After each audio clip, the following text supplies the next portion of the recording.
Welcome back to another episode of Becoming Relentless. I am your host, ELENOA McCabe. I'm an IFBB Bikini Pro and an online fitness coach. I am going to talk to y'all today about mindset. How can we cultivate a competitive mindset? A lot of the time, I have new athletes come in and they are so excited, so motivated. They've seen shows on Instagram, competitors on Instagram. They've been seeing things online and they want to compete. I absolutely love that because I was the same way. I jumped headfirst into competing way back in 2017. So I understand the excitement of wanting to get on stage and do the dang thing. However, there are important pieces that we have to consider, one of which being mindset. And unfortunately, a lot of the time I see patterns in new athletes come up with how their mindset is and where it needs to be. So today I'm kind of going to go into some of the examples of mindsets that I see and then ways that we can work to shift that so that you are truly building a mindset that's going to serve you and not hold you back as an athlete. So one of the most common things that I do see is victim mindsets, where the athlete blames external factors for their own lack of progress or setbacks. Rather than taking responsibility for their actions and decisions, there's always something else to blame. And I want to clarify, if you're listening to this and something in here triggers you or makes you feel like I am speaking to you, I am not in any way trying to bring you down, trying to dissuade you or make you feel ashamed. I'm simply trying to bring awareness to certain mindsets that we can shift and we can change. And that's the beautiful thing about being human and evolving is we can change our minds at any time. So I just also want to put that out there. I'm not trying to put you down. If you resonate with any of the mindsets that I speak on today, it doesn't mean that you're stuck there.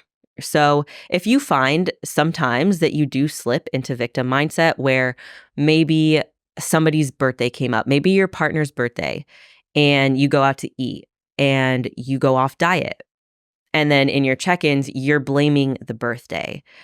This is a really good example of where you can stop and kind of take a look at yourself and realize that it wasn't the birthday that threw you off track. It was the decision that you made in that moment to go off diet.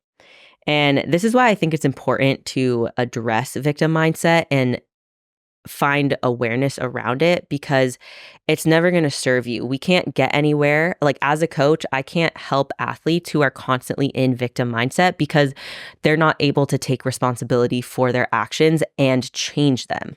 First, you have to take the responsibility. So that's why I like bringing awareness to it.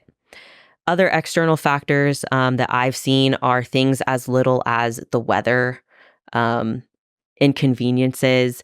They just become excuses. And what we're doing there is we're taking our own power away from us. When you have a victim mentality, you're not taking responsibility and instead saying that what happens around you is more important than what's happening internally, than your own goals per se. So when we come across a victim mindset, or if you find yourself slipping into using external factors or something always setting you back, I think it's really important to catch that and then ask yourself, how can I navigate this situation in a way that feels empowering to me? So if we go back to our previous example, maybe instead of blaming the birthday for going off progress, you could tell your coach, it's my partner's birthday and I love them and I wanted to eat a meal off plan with them as a memory. And that way you're owning your actions. You're not blaming something else. And that way you and your coach can then move forward and compromise or find a solution together, instead of it feeling like the coach is now having to force you to do something reactionary or consequential because of your actions. Another mindset that I do come across quite a bit is the fixed mindset. And I think that a while ago, there was kind of a trend in like fixed and growth mindsets, but I'm not sure that everyone understands exactly what that means. So with a fixed mindset, the athlete believes that their abilities and their skills are unchangeable. So it results in lack of effort, and then that results in lack of growth. So with a fixed mindset, what I often see, like a good example of this would be in the gym, like with training. There might be a movement that an athlete has struggled with. Maybe they've had previous coaches, or maybe they've been coaching themselves, and they come to me and they say, no, I just can't do this one movement. And it's not because of injury. It's not because of anything like that. It's just in their mind, they cannot do this exercise. That's an example of a fixed mindset. With a growth mindset, we are able to look and zoom out and give ourselves perspective. Maybe this certain exercise doesn't work for your body's mechanics, but have we tried all of the possible scenarios within it? And the most common exercise that comes to mind with me in this instance is squats. I've had a lot of people say, I can't squat. My body doesn't move that way. I always hurt my lower back. And there have definitely been some instances where, we can't squat. Your body mechanics don't allow for it, or, you have an injury that we're rehabbing. But for the majority of people in general, you should be able to do a squat. And the reasons why we can't are usually due to our lifestyle, right? Like we're sedentary, we're sitting a lot, we have tight hip flexors, we're not stretching, we're not warming up properly, we're not executing the movement properly. There's so many different ways and reasons why this could be the case. So being able to identify maybe areas in which you might have a fixed perspective is going to help with reframing and then finding that growth mindset. And when I talk about mindsets, so like victim mindset, growth mindset, that doesn't mean that your entire brain or your entire outlook on life is in this way. It generally, what I see is in certain areas of life. So we might have a fixed mindset in training, like I said, or we might have a victim mindset around weight loss. But there's different areas of life where we have a growth mindset or we have a more positive outlook on life. So I think identifying those areas where you do struggle is important so that as an athlete, you can start to really pursue exactly what it is that you want to accomplish. Some other things that I do see that play into a resilient mindset is people who celebrate themselves versus don't celebrate themselves. So athletes who fail to acknowledge their even daily wins and appreciate their own progress and successes, typically I see them progress slower. And this is absolutely a mindset shift. This is a mental thing that needs to be looked at, because when we're not able to celebrate ourselves and give ourselves at least a pat on the back for accomplishing something small, then when we accomplish these bigger goals, there's like a momentary spike of happiness, and then you go right back to your baseline. Like you get used to that achievement so quickly, and then it's on to the next, on to the next, on to the next. Instead, I really want to challenge people. How much in a day can you celebrate yourself? And I know that that might sound overwhelming or even silly, but when you get up on time, celebrate it. When you accomplish a task that maybe you didn't want to do at work, like a project or something, celebrate yourself. When you get to the gym, celebrate that you got to the gym. Even if it's a habit, even if it's something that you do on the regular, living your life celebrating yourself for your accomplishments is going to take you so much further than if we don't celebrate ourselves at all. If we don't give ourselves the moment of success or recognition, then when we do accomplish these bigger goals, it doesn't feel as fulfilling, and it's very fleeting. Now, another part of mindset that I do want to address is the neglect of your mental well-being. So not being able to recognize when you're falling into maybe a more negative mindset. And a big example of this that I thought of was with one of my athletes. She and I were trying to identify why every so often, like every so few check-ins, she would have some body image issues come up, or she would have some mental health issues come up. And what we realized was it was cyclical. It was monthly. And there were times when her cycle was approaching that she would stop engaging in certain self-care activities. She wouldn't be celebrating herself. She would lean into the, oh, I'm really tired, I have no motivation. And it all would start to spiral. Once we pointed out that, like, hey, your mental health starts to slip around this time of the month, every month, bringing awareness to that was so key, because then we could start to come up with different ways that she could have self-care and bring her mindset to a more positive place, or even just a neutral place, instead of allowing it to spiral. So when I'm talking about like mental well-being, mental health, building this mindset, a lot of it comes off on social media as like woo-woo or quick fixes. This isn't going to be a quick fix. A lot of these things are practices. So even a daily gratitude practice, that's not something that's just going to completely radically change your life in 1 week.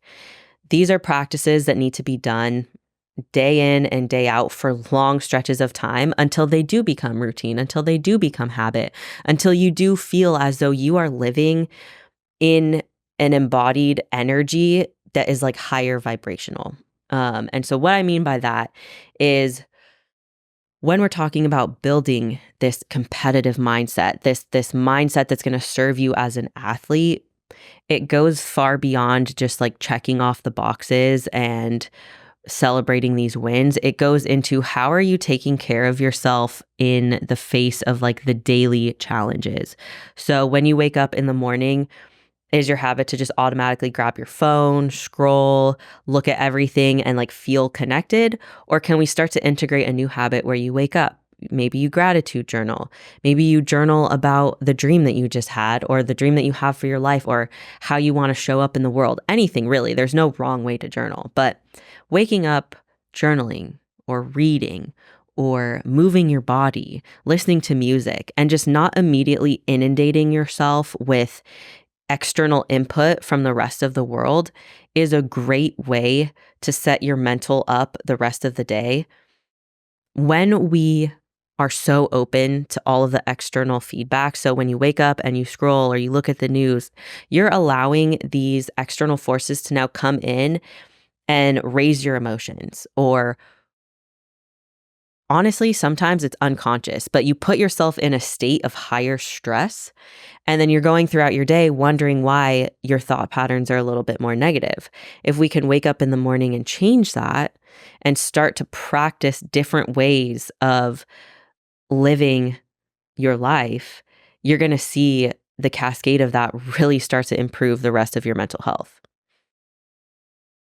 We've touched on this podcast a little bit on self affirmations. I've spoken with Megan about them. We've spoken to Lexa about them. And I have two opinions on self-affirmations. I believe that they can be helpful if you allow yourself to go all in with them. So sometimes with self-affirmations, if you're just writing, I am pretty, I am smart, I am wealthy, but you're not feeling those things, it's incongruent, then those affirmations aren't really going to do much for you.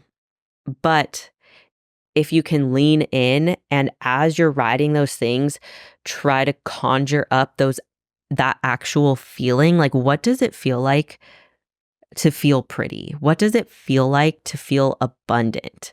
It feels happy, joyous, relaxing, at peace, calm. Those are things that you can start to try and cultivate as a feeling within you as you're doing these affirmations. And I think that those do make a difference. So again, it's kind of, how willing are you to really go all in and work on this mindset piece? In my previous podcast, I spoke about my story and how in prep, I had a lot of pressure on me to win. And that ended up resulting in me cheating on my diet. And there was a lot of guilt and shame there. And I think that story could have gone two ways. I think that I could have let that deter me and hold me back from turning pro in 2021. I think that if I allowed that negative spiral of guilt and shame to fester and stay and stick with me, I think that very easily could have led to me not going pro.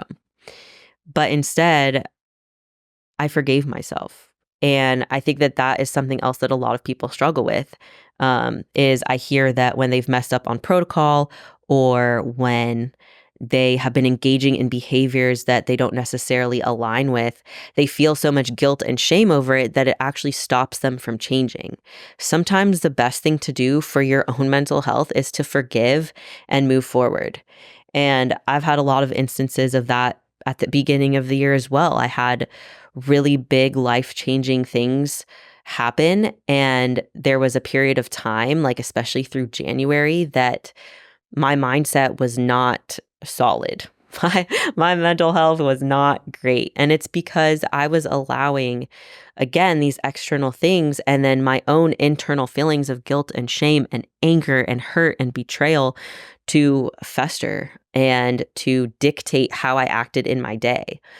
But once I realized that, and I did start to journal again, I did start to take care of myself and, look in the mirror in the morning and give myself affirmation, whether it was out loud or in my head.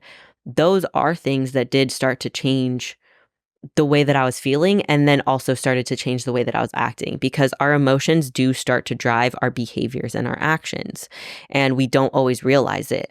And that is another huge part of building a resilient mindset, especially within competing.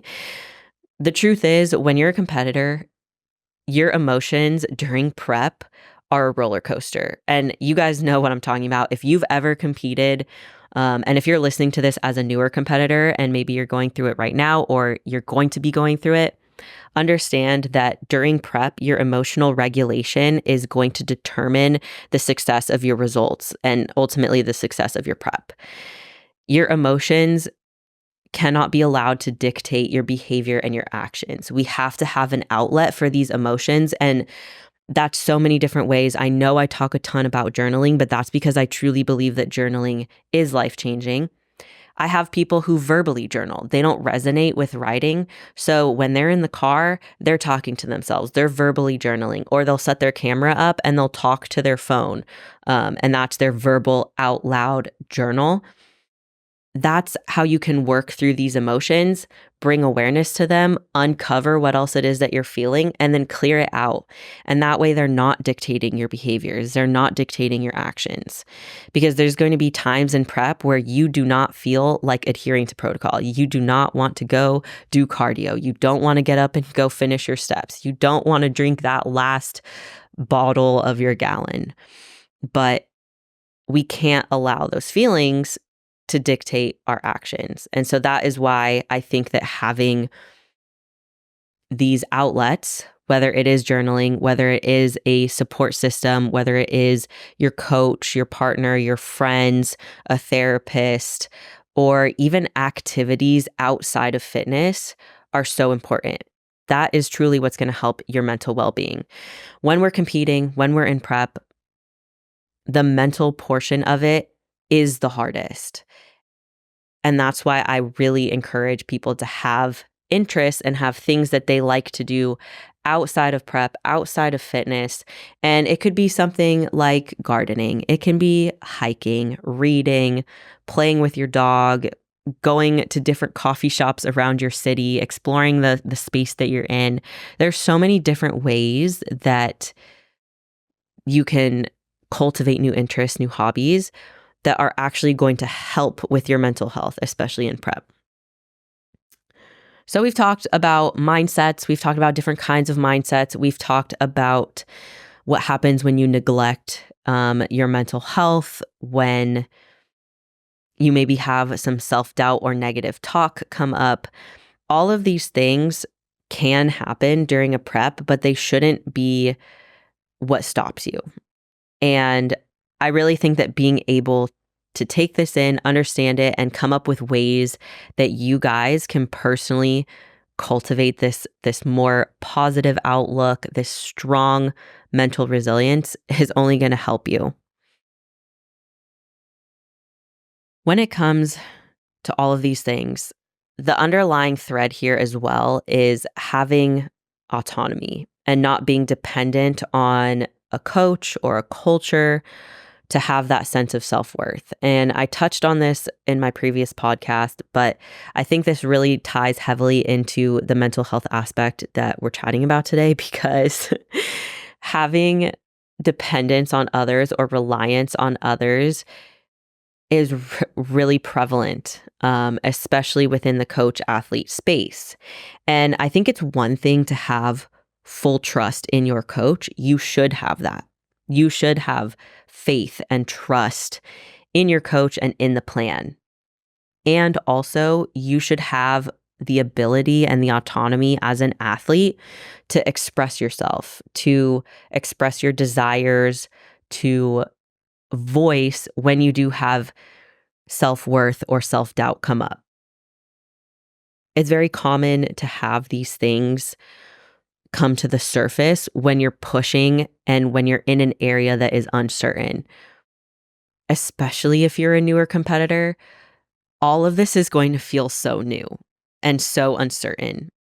I mean, honestly, even for me, like as a pro athlete, this prep that I'm in, there's uncertainty there. I have a new team, a new coach, a new mindset. I'm free to express myself as an athlete. And so with that, there is some uncertainty. Like, how is this prep going to go? I don't know, because every prep is different. But what I have now, the autonomy that I have to express myself and say, I want to compete. I want to step on stage. Get me ready for the stage, coach. That is so freeing. And that, I think, is what every athlete should have. You should be able to express your concerns. You should be able to express how you feel and what you think, even if it is maybe in direct opposition of your coach. So I'm not saying that you need to question every decision at all. What I'm saying is, if you're in a prep setting and you have a concern, the trust and the faith that you have in your coach is why you should be able to express it. And that's where the dependence or the reliance on others comes into play, because you shouldn't have to feel validated by going through your coach or your teammates. The validation needs to come from within. And again, that is like a mindset shift. That's something that comes with practice, because especially, I think, this is my opinion, but I think the way that our education system is set up, it really puts the focus for kids on like how they can get external validation, whether it's from their parents or their teacher, or their grades. And instead, we don't really encourage a lot of like that internal validation and trusting yourself and your intuition and turning to yourself for guidance. It's something that is ingrained in a lot of us. And so being able to know that and know that like, hey, I do depend really heavily on my coach. Like, I feel like I can't make decisions on my own. That is something that needs to be brought up and needs to be examined and looked at and maybe have a conversation about. Because at the end of the day, at least for me, my philosophy within coaching is that when it is time for us to leave this coaching relationship, whether that's 1 year or 5 years or 10 years, you should feel so free and able to make decisions for yourself and not feel confused and not feel like you don't know what's going on and you don't know how to take care of yourself. So I think mostly what I'm trying to get at is developing that sense of autonomy is going to come from feeling like you have the freedom to express yourself authentically to your coach. And I, again, want to differentiate, like, I'm not saying that that means not having trust in your coach. I think that is a very important part of the relationship. You have to have trust in your coach. But having trust also means that you're willing to bring up the hard questions or express your concerns and express yourself authentically.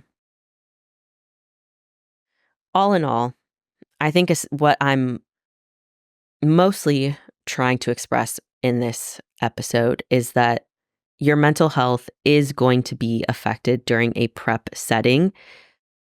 But if we can cultivate these good habits, if we can stack, instead of a victim mindset, a growth mindset, having this autonomy and this trust with our coach, it's going to be a lot smoother of a prep than if you do what I did and try to be perfect, which actually isn't perfect, and you just swallow all of your concerns and you push aside your own desires for other things. Thank you guys very much for tuning in. Becoming Relentless is entirely sponsored by me. I pay for it out of pocket. Do all of the work on the back end. So if you have felt called to work with me, I would love to coach you. I am taking on new athletes right now. You can schedule using the link in my bio. We can hop on a consultation call and we can see if we're a good fit and if I can help you achieve your goals. If that is something that you're interested in, please reach out. Otherwise, I will have new episodes for you coming very soon. We have some guests coming up as well. And as always, if you could like, share, subscribe, send this to a friend, I highly appreciate it. I hope that everybody's having a fabulous day, and I will talk to you soon. Until next time, stay relentless.